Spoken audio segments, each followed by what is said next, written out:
Well, it's the event all you local film and documentary buffs have been waiting for, the 9th annual Freep Film Fest. It's a chance to celebrate Michigan and Detroit's best filmmakers and see unique work from all around the country. Here to tell us about what's new this year and how you can check it out is Artistic Director of the Freep Film Festival, Kathy Kalashevsky. Kathy, good morning. Thanks for joining us. Good morning. Thank you for having me. Of course. So first, Kathy, tell us about the festival, when it's happening, and how people can get tickets.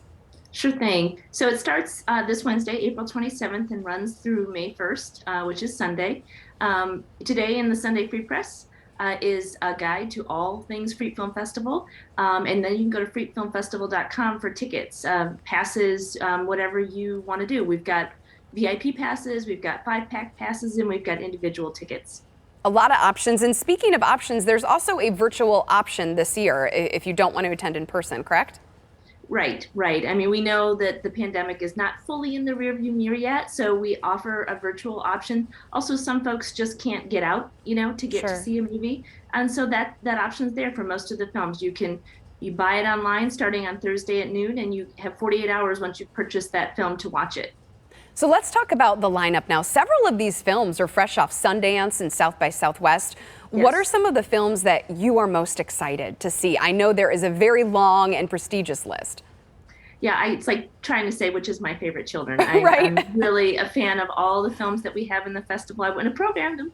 But yes, we've got some really cool things coming this year. Some very big names that came off of Sundance and South by.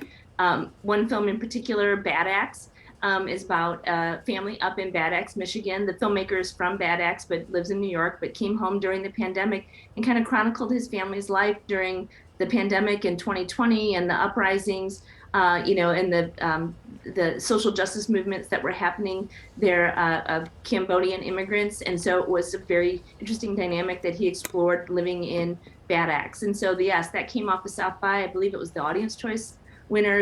And it's a pretty big deal, I think, and it's an amazing film. Another film that came out of Sundance called Second Chance. It was a film about a Michigan man who invented the modern day bulletproof vest, and he shot himself 192 times to prove that his vest worked. So wow. So it's kind of his rise and fall. He's a very quirky character, and it's a great story. Another film that came out of South by called The Pez Outlaw, about a guy from mid-Michigan who was smuggling in illegal Pez dispensers, the candy dispensers from Eastern Europe after the fall of the Berlin Wall. So just a weird story about this guy and his obsession with Pez. And the world of Pez collecting.